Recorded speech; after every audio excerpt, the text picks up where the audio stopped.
This is an attempt to demonstrate the Sift run mode, the fourth run mode of Just Friends.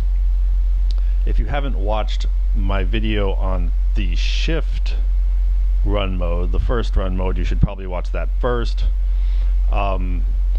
So here we are in sound and transient, and I'm just sending in a square wave, pretty much very high frequency square wave, so that we're triggering all of the envelopes as quickly as possible.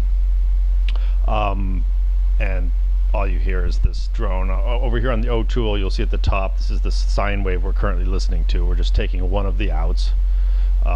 This second graph on the O tool is going to show us our run mode voltage. So if I now plug in a dummy cable into run, you'll see the retriggering is happening now on our bipolar full audio signal here, because we're in sound mode.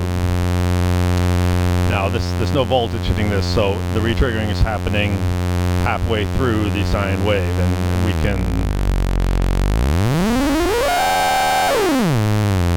adjust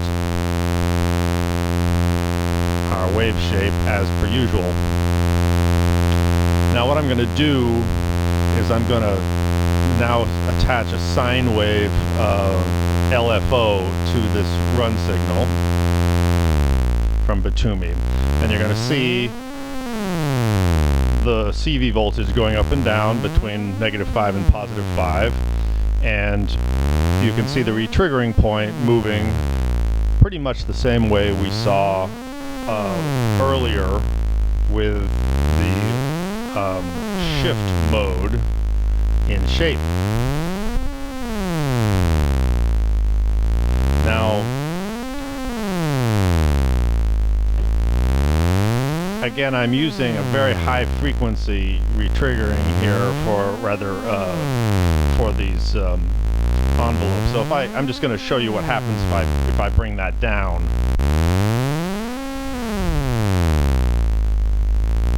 Just lowering the square wave frequency that's going into here. And now I'm taking it way down, and you can see how at this point the waves are no longer abutting each other. I found the threshold here.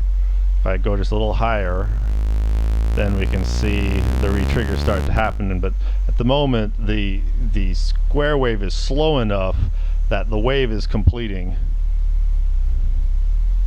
without any opportunity for a retrigger.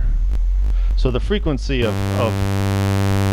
your trigger signal does matter, and it seems to me that you usually want it pretty much cranked.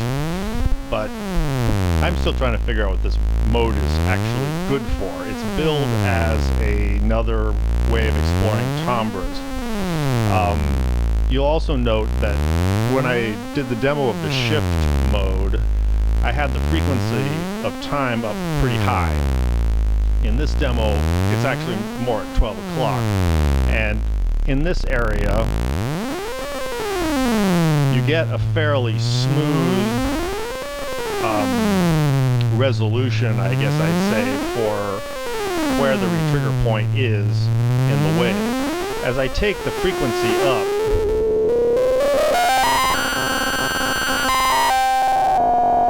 the timbre certainly changes.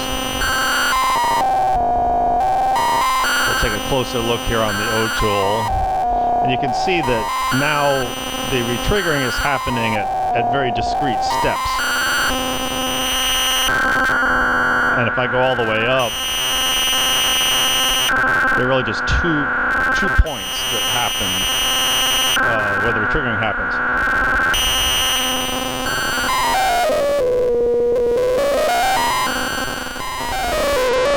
Now the instructions talk about having time up high and playing with ramp, and perhaps it's this sort of timbre that Whimsical Raps has in mind for using this run mode for? I'm not sure. Your guess is as good as mine at this point. Again, with a higher frequency, we're getting these sort of chunky changes in the retriggering. And if I bring this back down, it becomes fairly smooth. So now I'm just going to switch this over. This is now just the woggle bug, which I'm offsetting so that it spans -5 to +5, and it's just changing the run frequency. I'm sorry, the run CV. And again, we're not sending any volt per octave in here. All of these sort of pitch changes that we're hearing are simply the result of changing the retriggering.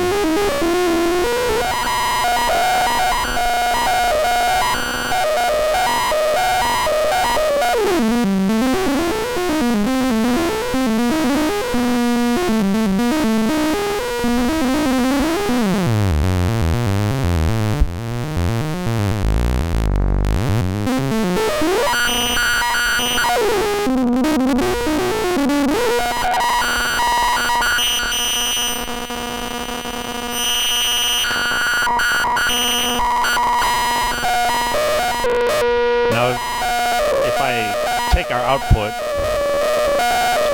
instead of just listening to identity, we take the mix.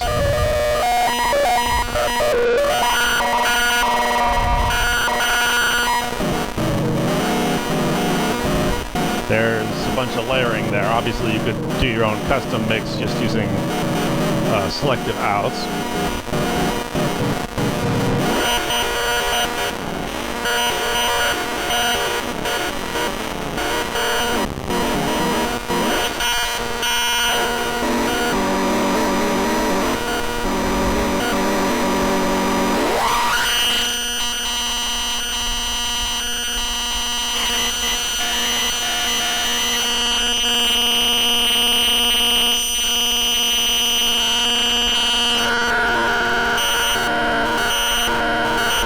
Your guess is as good as mine, but this should give you some basis for further exploring this mode.